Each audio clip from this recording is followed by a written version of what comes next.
Today's project is we're changing the rear sight on a Smith & Wesson 3rd gen large frame semi-auto pistol. And we thought it was going to be a 1, 2, 3, take the old sight off, put the new sight on, and you're done. Well, that turned out not to be the case. First off, the sight on the slide, it's here somewhere. It's in this bucket, bucket number 6 right there. There's the old sight that came out. They're extremely tight. What we used here, what we purchased some time ago was this MGW. I think it's Maryland Gunworks sight pusher tool. This is a first-class tool. I think I seen them on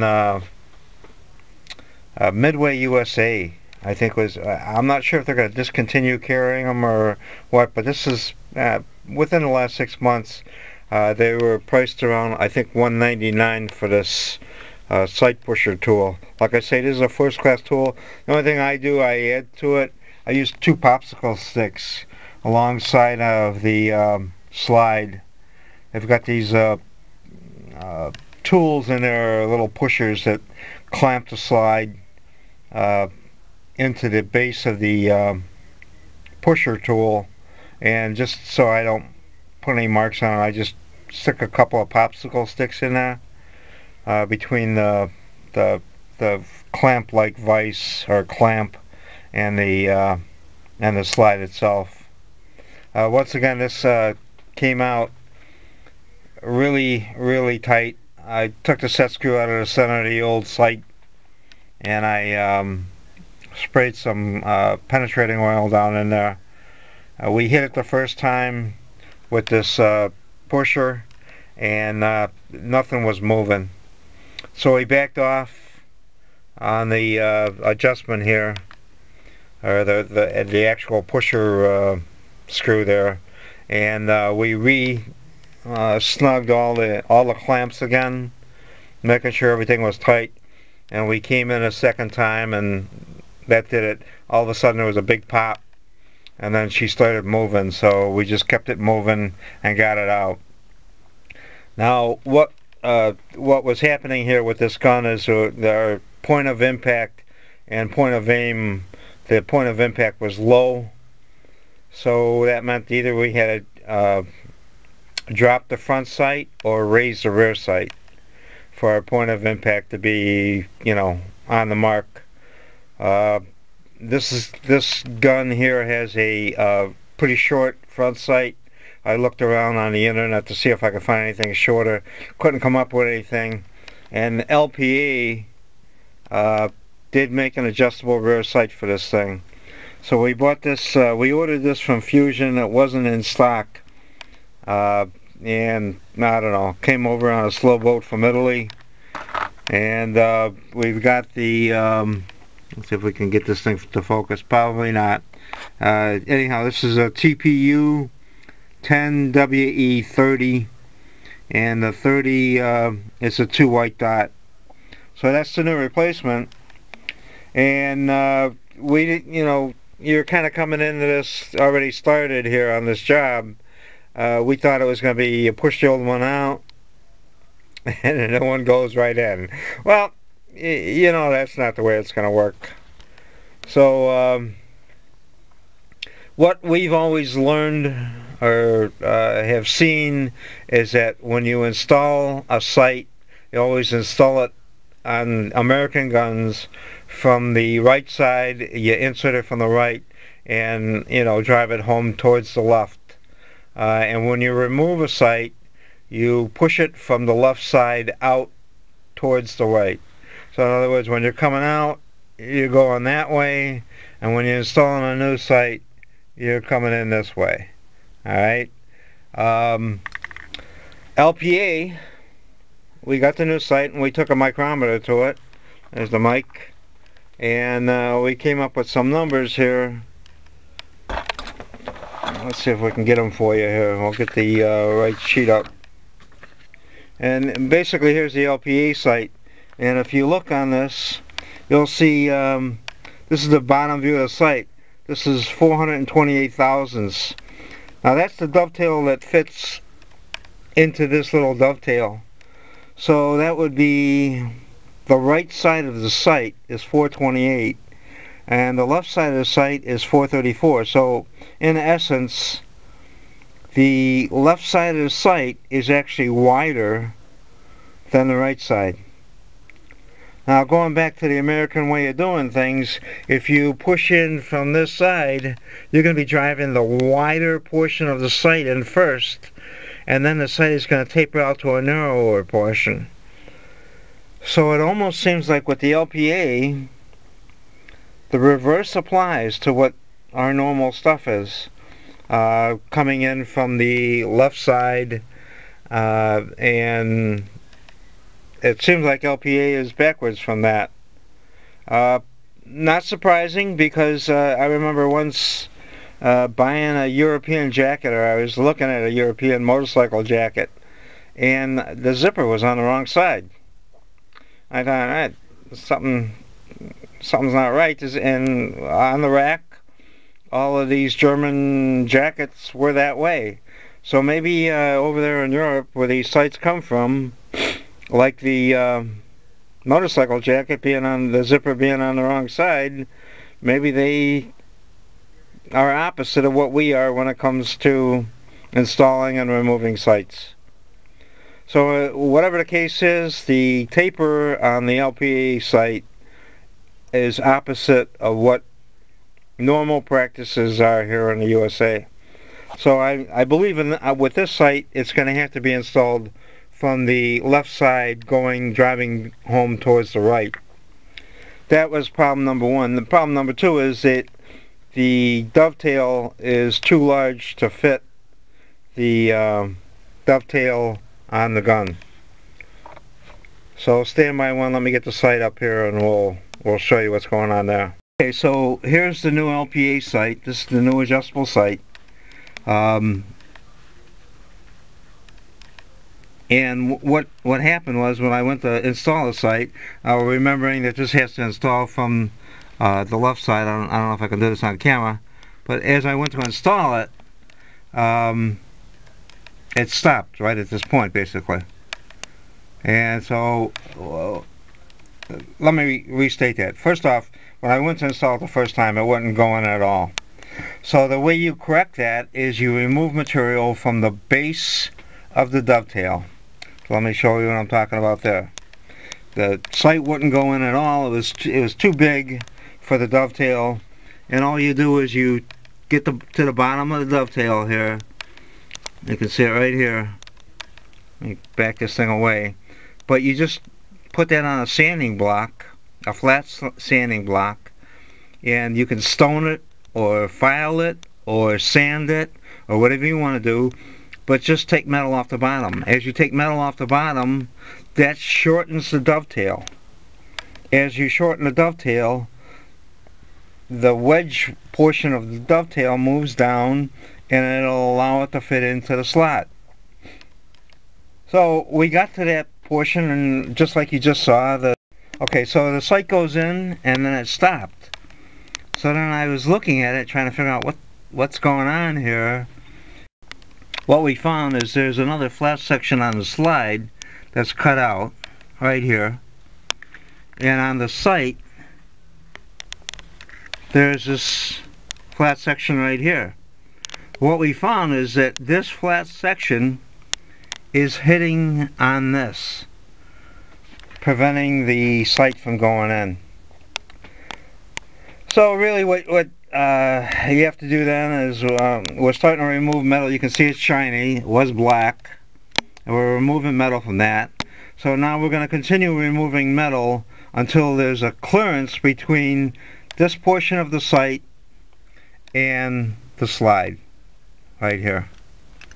So when we get that done, we'll come back. Okay, so what I wanted to show you is actually how I'm removing the metal.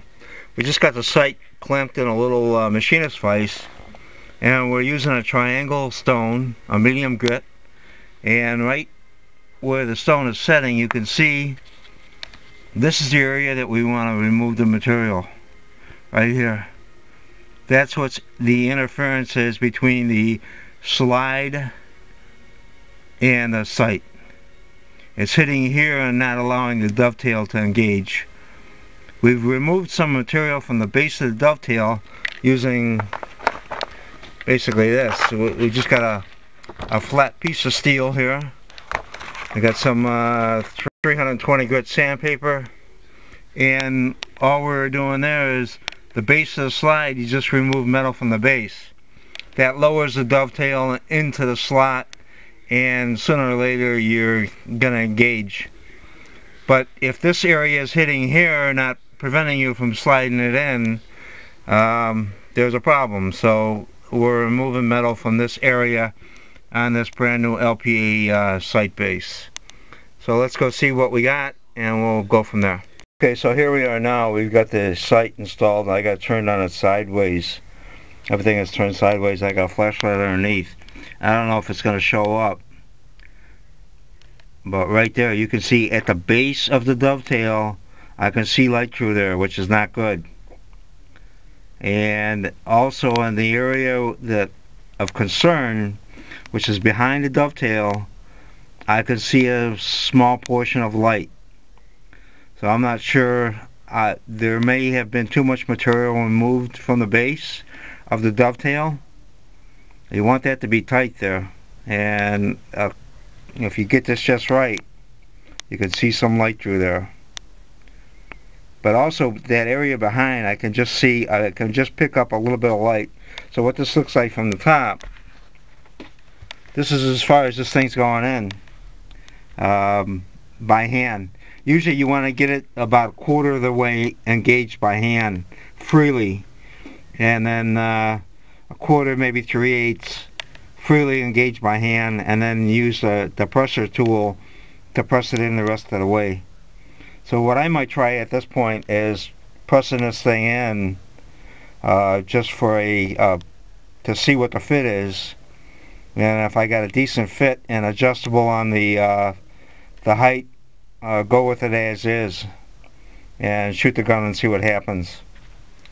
So this LPA sight, I think that one area I'm pointing out behind the dovetail might be an issue. So if you're getting one of these, you might want to look at that first. Maybe even take a file to that area.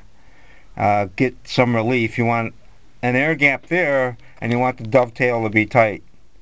In this case, I think I'm working a combination of a press fit between that and the dovetail, the whole thing together.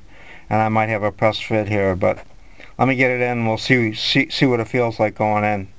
Okay, rather than do a trial fit, it does engage the dovetail a little bit.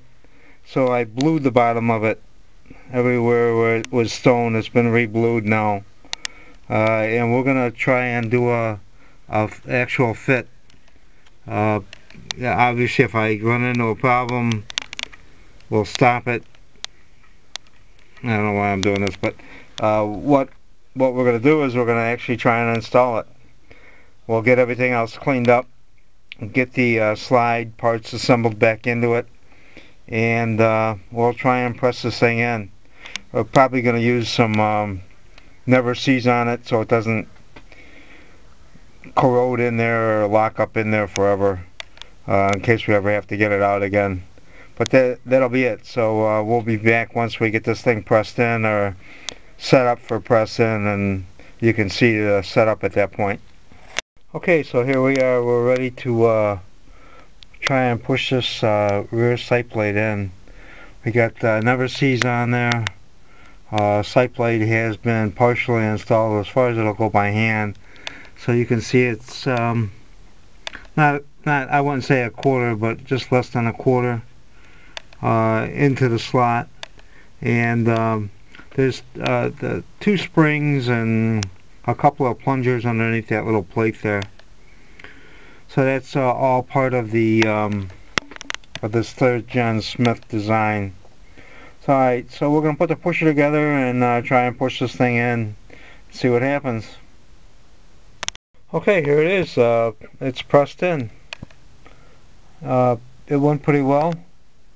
No real issues. But one thing I will say is there's after I pressed it in, I noticed there's 2 little tiny pieces or slivers of metal that actually almost got like broached off of the sight, and I found them. They were right here. They just kind of popped off, but the sight went in relatively good. It felt pretty good. It's, I was able to get it center it exactly where I wanted it, right on the top of the slide. This MGW sight tool pusher, it's a nice tool. The popsicle sticks, you can see, got a little gished. We went in a couple of times and we just tightened down these screws to make sure everything was tight, and I think we backed off once on the screw, but that was just to make sure everything was still tight. And that's about it. This is the way it looks. Maybe we'll get the gun together and show you what it looks like, but you can kind of see the sight picture right there. I don't know if I can get it up there, but there's the sight picture. Shaking a little bit too much there, trying to hold this thing up. I'm trying to get it on camera, but yeah, that's the sight picture right there.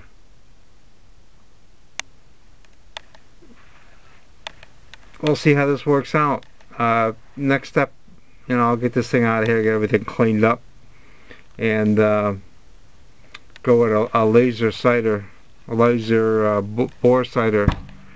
But this gives you an idea what this thing looks like on the gun, or on the slide. And there you have it. Alright, once I get it together, we'll give you a picture of it then.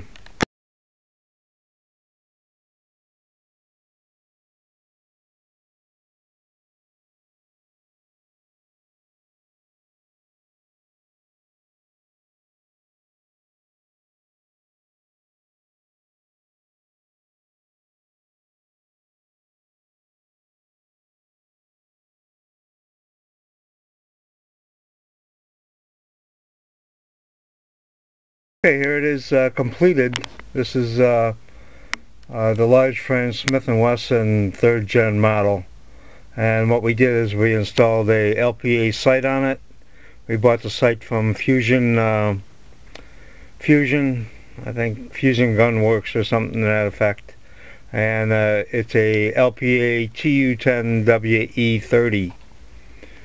The sight's on the gun, and I want to give you a picture of it so you can get an idea what it looks like if this is something you want to do. It sticks up. Its actual profile is it's a little bit, it's the same height, but it's a little bit longer. So it's approximately the same height as the old original Novak sight, but that it's more squared off, and the old Novak kind of comes straight up at you on an angle, and this thing is kind of straight up. It's got a nice sight picture, and I used a laser bore sighter right now to get this thing dialed in with the laser.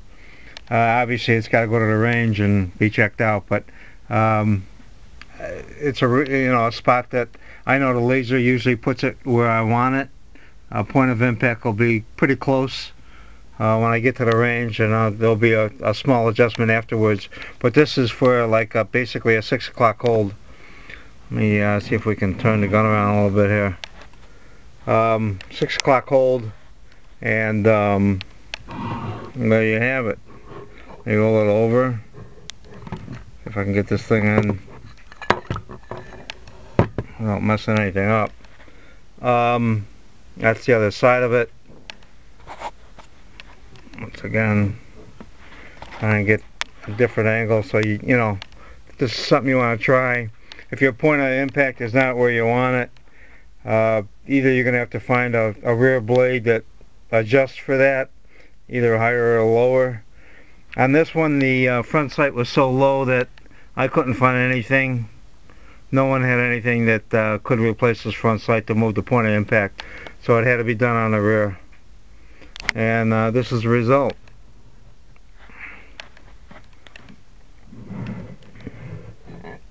Here's over the top.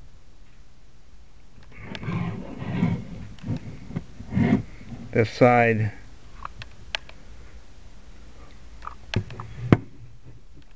Yeah, it gives you an idea what, you know, what it looks like, what to expect.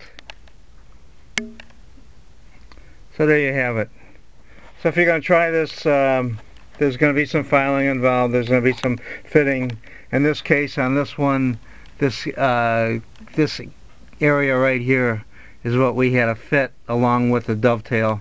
We took a little bit off the bottom of the dovetail to get the dovetail to fit, and then we also had to remove material from this area on the sight base itself, so that didn't interfere with the didn't hit there first before the dovetail engaged. So both areas were done. This area was done on a flat ground, surface ground piece of steel and a piece of sandpaper laid over the top of it, and then this was done with a stone. A stone or a file, you can work it out. It's just slow going. You want to take your time and make sure you do it. Don't overdo it. But there you have it. If you want to change the point of impact, this gives you all kinds of ability, up and down or left and right, because the sight also does have a windage adjustment as well. So, alright, good luck with it.